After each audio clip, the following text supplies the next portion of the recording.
आपने अपने आसपास के बुजुर्गों को, सीनियर सिटीजन्स को देखा होगा कि जिनकी चाल धीमी हो गई है, बहुत स्लो चलने लगे हैं, हाथ पैरों में कंपन आने लगी है, चलते चलते रुक जाते हैं, फिर तो अगला कदम बढ़ाने में बहुत दिक्कत आती है उनको। तो इसको बोलते हैं पार्किंसंस डिजीज़। बट हम इस चीज़ को छोड़ देते हैं, हम ये सोचते हैं कि कहीं ये एज के मुताबिक तो नहीं है, कि सीनियर सिटीजन्स हैं तो उनकी चाल धीमी हो सकती है।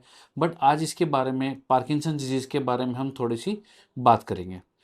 ये बीमारी ज़्यादातर 60 साल के बाद में होती है। इसमें ये एक न्यूरोडिजेनरेटिव डिजीज़ है। न्यूरोडिजेनरेटिव डिजीज़ का मतलब होता है कि जैसे-जैसे हमारा शरीर बूढ़ा होता है, हमारे दिमाग के कुछ सेल्स भी बूढ़े होते हैं, जिसमें से डोपामाइन नाम एक हार्मोन कम हो जाता है, जिसकी कमी की वजह से ये पार्किंसंस डिजीज़ होता है। तो इसके लक्षण क्या-क्या हैं? तो इसके 3 सबसे मुख्य लक्षण होते हैं। पहला लक्षण होता है कि जिसमें चाल धीमी हो जाती है, जिसे हम बोलते हैं ब्रेडिकाइनेसिया। इसमें आदमी को बहुत टाइम लगता है, चलने में बहुत धीमापन आ जाता है, नहाने में बहुत टाइम लगता है, कपड़े बदलने में बहुत टाइम लगता है, कभी-कभी तो दूसरे दूसरे का सहारा लगता है कि हमें कपड़े पहना दें, खाना खाने में बहुत ज़्यादा टाइम लगता है। जिस चीज़ को पहले जैसे अपने बेड से उठ के वॉशरूम तक जाने में कुछ सेकंड्स लगते थे, अब उसको जाने में वहाँ पे बहुत लंबा टाइम लगता है। हाथों में कंपन होती है। ये एक ख़ास तौर पे कंपन जो होती है, ये हमेशा रेस्ट पे होती है, यानी कि जब आप आराम कर रहे होते हैं। ये कंपन जो होती है हमेशा पहले एक साइड से स्टार्ट होती है, यानी कि एक हाथ में स्टार्ट होती है, कभी-कभी एक पैर में भी स्टार्ट हो जाती है। धीरे-धीरे जैसे डिज़ीज़ बढ़ती है तो ये दोनों साइड हो जाती है।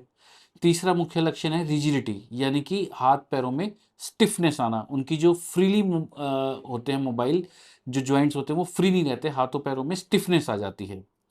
और भी मुख्य लक्षण होते हैं, जैसे कि पोस्चरल इंस्टेबिलिटी। ये जो पोस्चरल इंस्टेबिलिटी का मतलब होता है कि जैसे ये बीमारी बढ़ती है, जैसे ही हम चलते-चलते रहते हैं तो हमारा शरीर जो होता है वो आगे की तरफ थोड़ा-सा झुकने लग जाता है। तो जिसकी वजह से जब इंसान चलता है तो उसका बैलेंस बिगड़ने लग जाता है और कभी-कभी वो आगे भी गिर जाते हैं। बट ये जो पोस्चरल इंस्टेबिलिटी होती है ये बहुत लंबे डिज़ीज़ के बाद होती है, यानी कि डिज़ीज़ के कई सालों बाद होती है। फिर साथ में स्पीच, यानी कि आवाज़। धीरे-धीरे करके ये आवाज़ बहुत स्लो होती जाती है।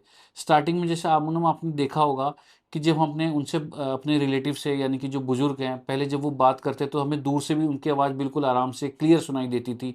बट आजकल कई बार तो हमें उनके पास जाके पूछना पड़ जाता है कि बाबा जी आप क्या बात कर रहे हो? क्योंकि समझ में नहीं आ रही है। पहले जैसे वो क्लियर बोलते थे, यानी कि जैसे मैं बोल रहा हूँ कि मेरे को दिल्ली जाना है, पर ये लोग जब बोलते हैं, ये बोलते हैं मुझे दिल्ली जाना है। मतलब ऐसा लगता है कि जैसे वो कुछ अक्षर अपने आप में ही खा गए हों, अपने आप में ही मुँह में ही रह गए हों। तो इसलिए हमें उनसे बारी-बारी पूछना पड़ता है। जब वो बात करते हैं, तो उनकी जो स्पीच होती है, यानी कि जो आवाज़ होती है, उसके जो हाव-भाव होते हैं, यानी कि जब बोलते हैं, तो हमारी बात में हाव-भाव होते हैं, यानी कि क कभी-कभी हमारी स्पीच ऊपर भी जाती है, नीचे भी जाती है, एक्सप्रेशंस के साथ आती है।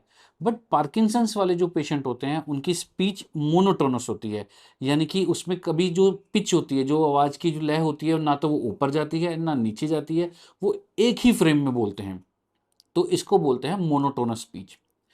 जो उनका फेस होता है, वो होता है mask like face. Mask like face का मतलब कि उनमें एक्सप्रेशन थोड़े से ख़त्म से हो जाते हैं। उनका जो चेहरा है, उनके जो चेहरे के भाव हैं, वो कभी भी चेंज नहीं होते। ज़्यादातर वो सेम ही रहते हैं किसी भी सिचुएशन में, या फिर हल्का-सा एक्सप्रेशन देंगे और वो फिर से सेम हो जाते हैं। कभी-कभी ये जो ट्रेमर्स होते हैं, जिसकी वजह से उनकी लिखाई में बहुत फ़र्क पड़ जाता है, यानी कि जब वो बैंक में अपने चेक साइन करते हैं, तो कभी-कभी उनकी हैंडराइटिंग नहीं मिलती, चेक नहीं मिलते हैं, तो उसकी वजह से बहुत दिक्कत आती है। तो ये होते हैं मुख्य तरीके से इनके लक्षण पार्किंसन डिज़ीज़ के।